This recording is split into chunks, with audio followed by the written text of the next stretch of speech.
What is up, my brothers and sisters, my agents of respect?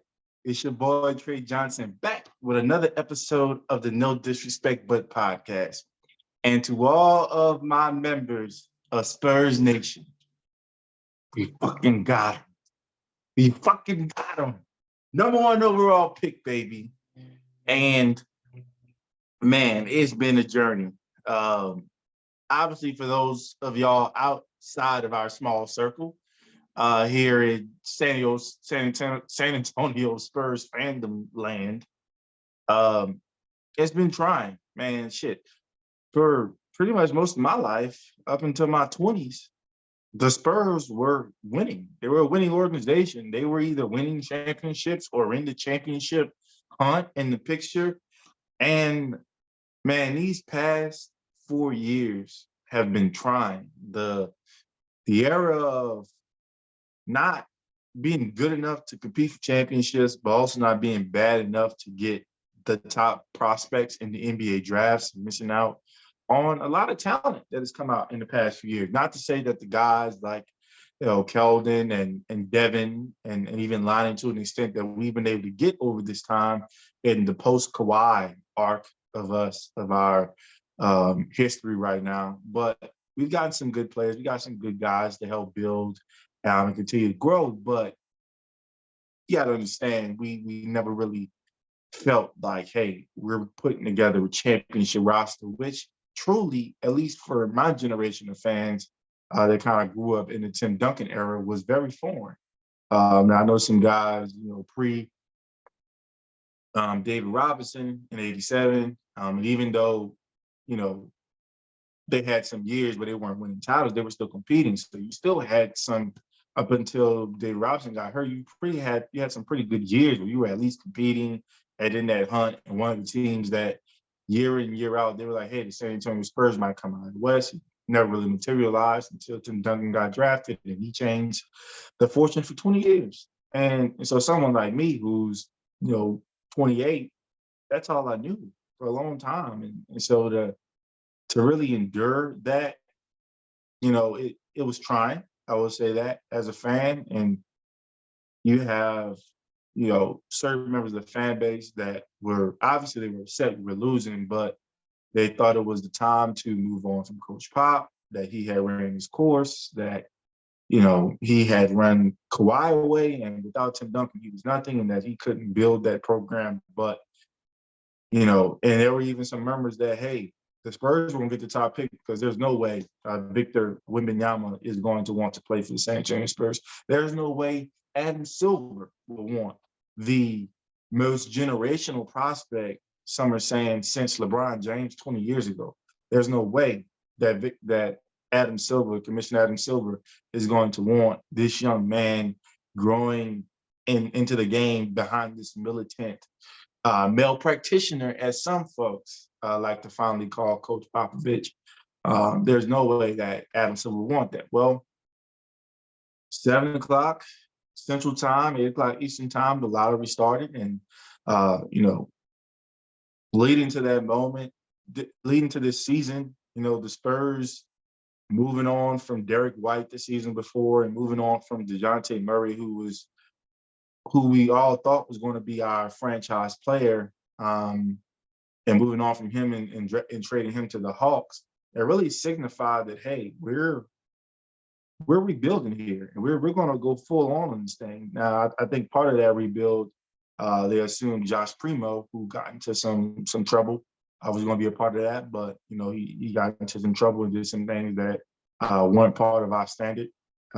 Any standard, really, not just San Antonio Spurs standard, but any standard in the workplace. And so he was relieved of his contract as a San Antonio Spur.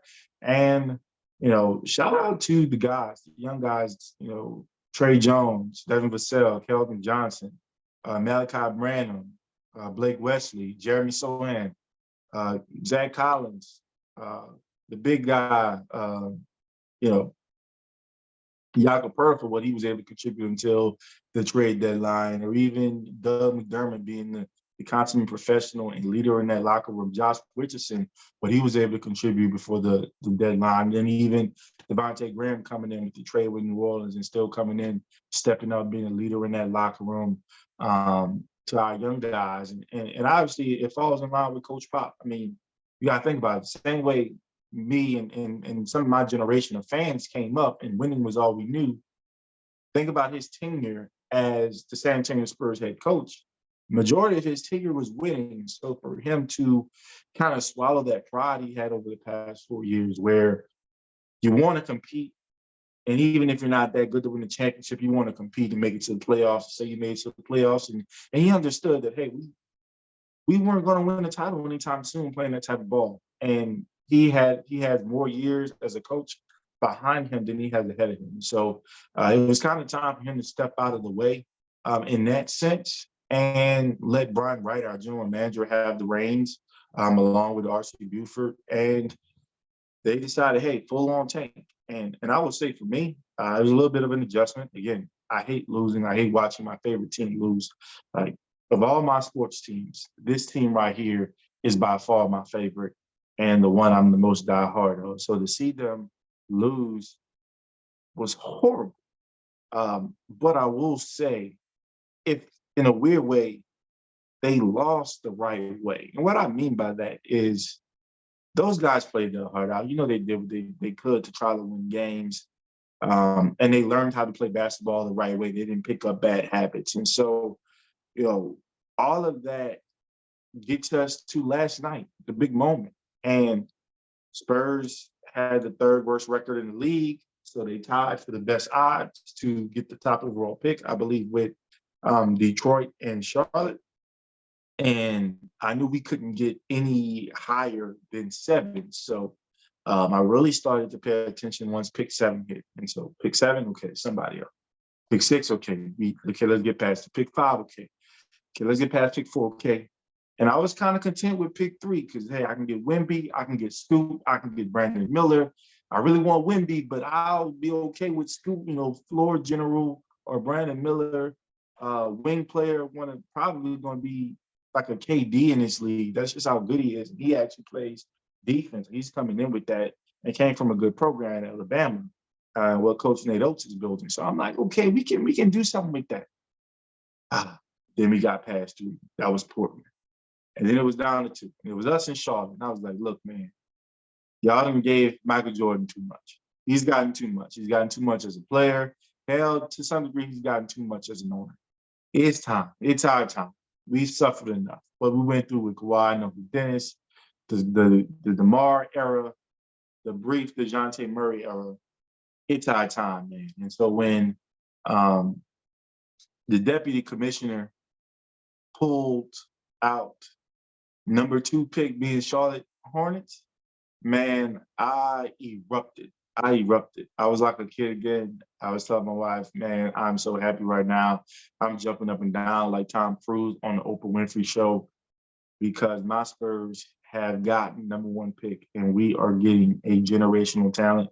Victor Wembanyama, 7 feet, 5 inch tall, 8 feet wingspan, can play like a guard, has the ball handling ability, can post up, plays defense. Obviously, his size is going to be an issue, just kind of him being a thin guy.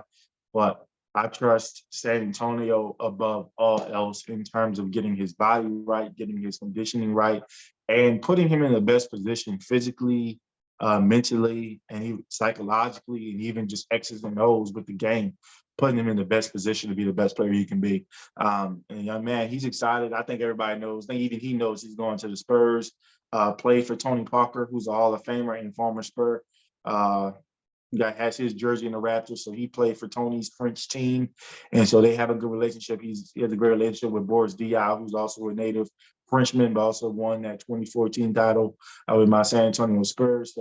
So he knows a good bit about our organization and what we bring, and he was excited. I think the country of France was excited that they're another one of the native sons is to be a part of our organization. So San Antonio fans, man, luckily, unlike most teams, we didn't have to wait a long time for this rebuild. We decided to tank.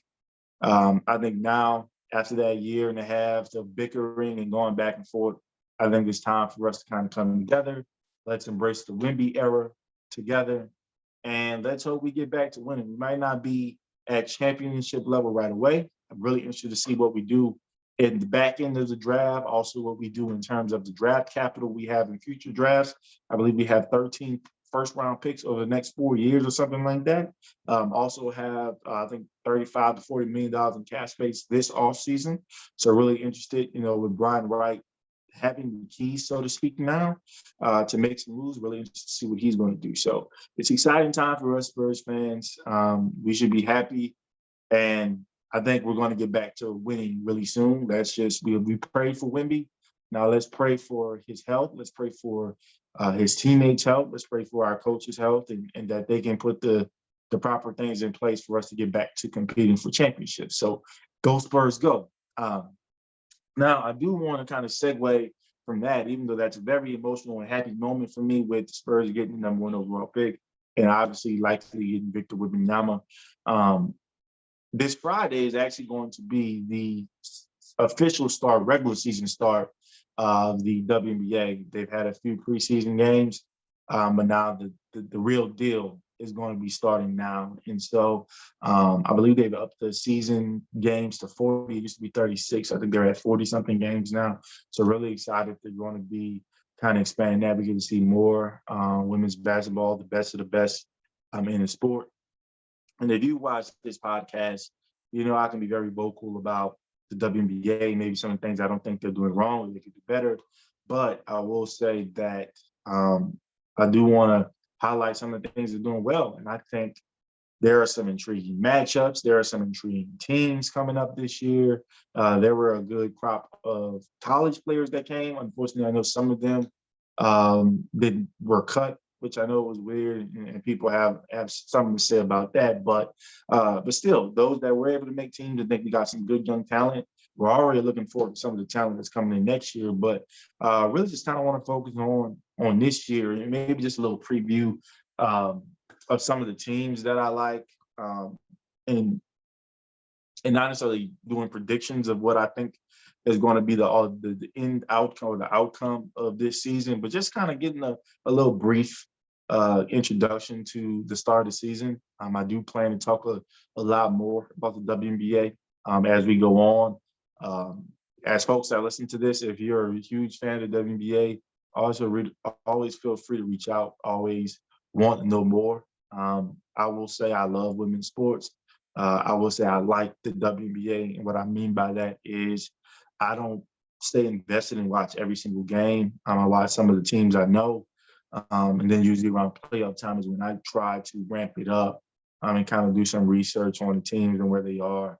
And like I said, kind of pay attention to some of my favorite players that were at the college level and have transitioned to the WNBA. So I would say over the past year or so, I've kind of found more of a love of the WNBA and the way they're playing the game, it being more fast-paced, a lot more three-point shooting, and then even seeing some of the stars that I grew up on, like Diana Taurasi, still be doing their thing.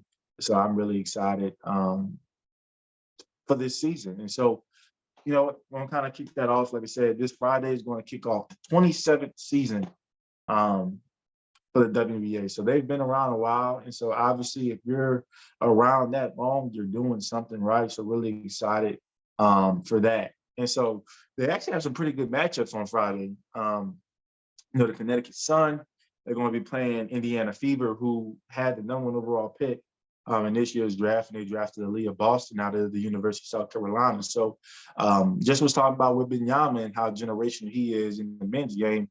An argument can be made that Aaliyah Boston is generational in the women's game. Having the ability to post up, also can shoot. She's getting better at three-point range. She does have a nice, form, nice mid-range jumper. Obviously, defensive abilities is going to be her calling code, I believe, early on in her career. I mean, she was a beast at it in college, and I believe that's going to translate. I mean, defense usually translates to the next level And so I'm excited. I think she's going to be a defensive juggernaut. I'm excited to see what she's going to bring to the Indiana Fever. It's going to be one of those things where they're still growing, or is she immediate impact to where they're in the playoff picture? Probably not necessarily competing for championships right away, but definitely in the playoff picture. So excited for that. Then we can talk about them a little bit more, but super team in New York with the New York Liberty. They got something brewing up there in New York. Sabrina Ionescu, Brianna Stewart, John Paul Jones. So really excited to see that new look team because you don't really see super teams. Like I would say at least, and maybe someone can correct me, outside of the Houston Comets, which was more of I guess, a Golden State Warriors or the San Antonio Spurs in the sense that they were built. It wasn't necessarily star free agents coming that way, but Brianna Stewart coming over from the Seattle Storm. Believe they traded for Jonquel Jones and now pairing them with Sabrina Ionescu, who is a product of Kobe Bryant, the late great Kobe Bryant. Some say she's the Steph Curry of the WNBA, but I just say she's Sabrina Ionescu. She's talented in her own way. She has a great game, and so I'm excited to see how she meshes with these other two megastars. I mean, both Brianna and Jonquel are league MVPs. Brianna is a two-time WNBA champion and Finals MVP. So really excited to see how that meshes. And so they're going to be taking on Washington Mystics, and obviously they're led by the future Hall of Famer Alina Deladon. I know she's been dealing with some injury issues of late in the past few years, but hopefully she's happy or healthy. I hope she's happy too, but hopefully she's healthy. And they can do some great things with Washington. So that's a good game to kick off. Chicago Sky. So obviously, Candace Parker has left via free agency to go to LA Sparks, and I'll talk about them later. So really excited to see where they are versus Minnesota Lynx. And then the finale of that evening is going to be the Phoenix Mercury. Obviously, the GOAT, in my opinion, Diana Taurasi. She's my GOAT, Diana Taurasi. Also, BG, Brittany Griner is going to be back. Skylar Diggins-Smith is always back in the fold. And so excited to see where they are. And they're going to be going against the LA Sparks. So really excited to see that matchup. Really would have loved to see the Aces open up the season as they are the defending champions, but that's an argument for a different day. So in terms of just kind of want to talk about, teams that I'm excited to see. And I categorized them in kind of the obvious and then some general excitement of I'm just excited to see what the season is for me. So I'll start with the obvious, and I just mentioned them. So I'm gonna start with the Las Vegas Aces. They are the defending WNBA champs. They're led by Asia Wilson, University of South Carolina alum, and Kelsey Plum, who recently got married to one of my New York Giants. So congratulations to her. But really excited for them. Again, defending champs, and they already have a loaded team, and they re-up and get Candace Parker, who's a future Hall of Famer, two-time WNBA champion. Actually recently won with the Chicago Sky just 2 years ago. So she still has a lot of championship basketball in her. And so when we're talking about super teams, we have a super team in New York. We also have a super team in Las Vegas. And so for me, I think that brings excitement to the league because now is there going to be a collision course between these two forces? And you're excited about that.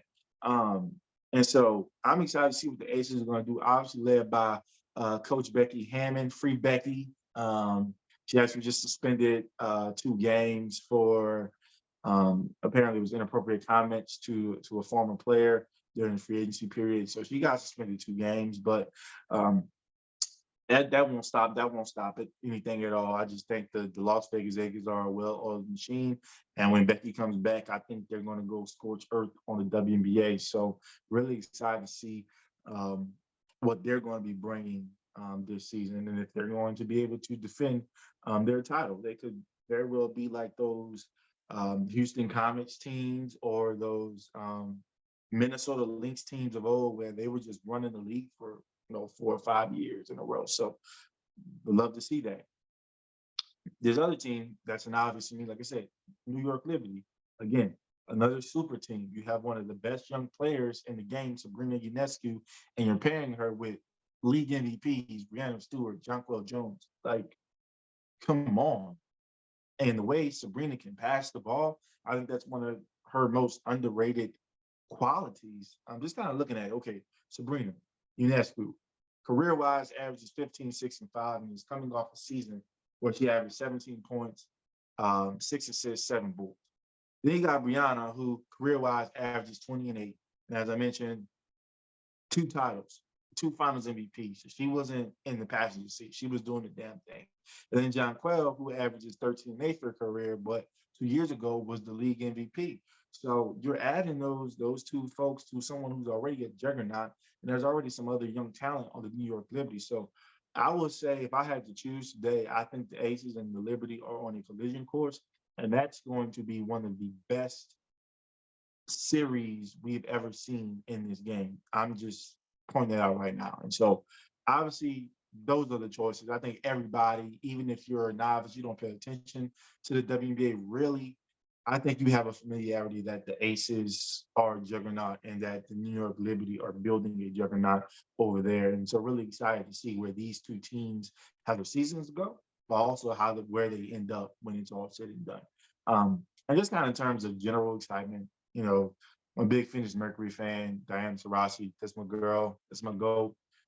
So I know she's getting up there in age and career-wise, but she continues to divide. I mean, on the NBA side, we talk about LeBron James and how he's able to do what he's doing, but Diana's right there in the women's game, doing it, and you're figuring out, hey man, she's an older player. How is she still able to do these things in this era? And so, I'm really excited to see her, and I'm excited to have her with her running mate again, Brittany Griner. Now, I know for me personally, I need to remember that I may not see at least, or I may never see the Brittany Griner that I'm accustomed to. Physically, but also mentally. I mean, knowing what she went through while she was in Russia, it's going to take some time for her to get back. I know she's been playing the preseason game. She's been looking good, but I'm trying to be fair and really think about that as a big fan of Brittany Griner's.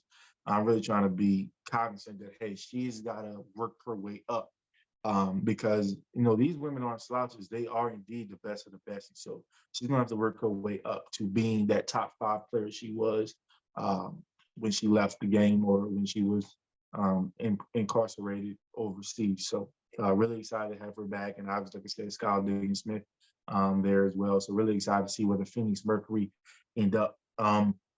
Again, want to add the Indiana Fever. Like I said, Aaliyah Boston. I mean, when a top pick comes in the league, you want to pay attention. Like you just have to.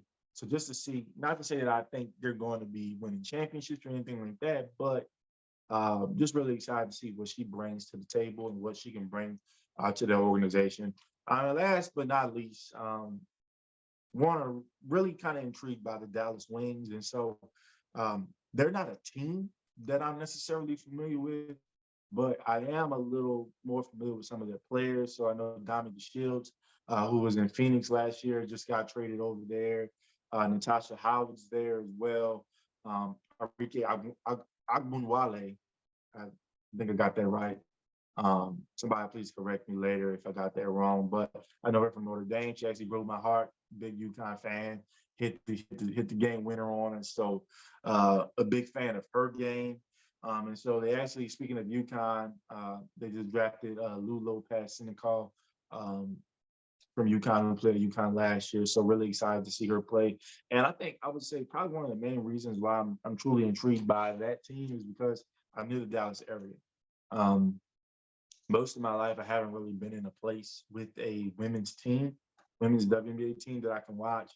Spent some time in Georgia, but never really was able to get out to watch the Atlanta Dream. So now that I'm here in an area, um, I want to try to support the game. And I think it's more than just talking about it and typing it on Twitter. But when you have the time going out there, I mean, what's going to help grow the game is sales, ticket sales, jersey sales. I want to be able to go to the game so I can talk about my actual experience in the arenas, in that atmosphere. And so I want to be able to bring um, authenticity, but also credibility for when I'm kind of speaking about this game. If I'm watching them, you wouldn't necessarily listen to somebody that doesn't watch NBA or doesn't try to get to games or NFL, whatever. So why would you um, really accept everything full throttle from someone that's really not going and watching the WNBA game, in its entirety? So I watch it on TV. I want to, now that I'm in the area, to be there in person. Um, want to really explore that and become more invested in that league and in these teams. And so I haven't decided yet, but I actually might be making it to their home opener. They're going to be playing on May 20th. Ironically, they're going to be playing the Atlanta Dream. That's their home opener for the Dallas Wings. So I'm really excited and really looking forward to watching more WNBA, especially locally. So really trying to figure out some games. So like when Phoenix, Mercury come to town, maybe trying to come and see them play. Might get my autograph from Diana, who knows? But we're really excited, really invested. And so I'm always interested. First part was about Wemby. For some of my other lottery teams that you didn't get the guy, it's okay. It's too damn bad. But you might have reason to be excited. So really want to know some other teams based on their draft position, where they're thinking their teams might do with that pick. Are you drafting one of the incoming college players? Are you possibly trading that pick, i.e. Portland with Damian Lillard? What's going on with that? But also for my Spurs fans, start throwing some things at me, man. What y'all think we're going to do? Are we going to just keep on rebuilding, trying to get more draft capital? Are we going all in? Wemby says he wants to win right away. Are we trying to go get some vets? Are we trying to go get a Damian Lillard? Are we trying to go get a Trey Young or a Bradley Beal? What's that going? Which one of our young guys might have to be a part of those trade packages? So I'm really interested to see what y'all have to say about that. And then for my WNBA teams, man, let me know. Who do y'all think are some teams that you want to look out for? Shoot me some players that I need to be watching. So really want to have this open dialogue, really want to have this open conversation. Excited for where the game of basketball in general is going. Playoffs are going well.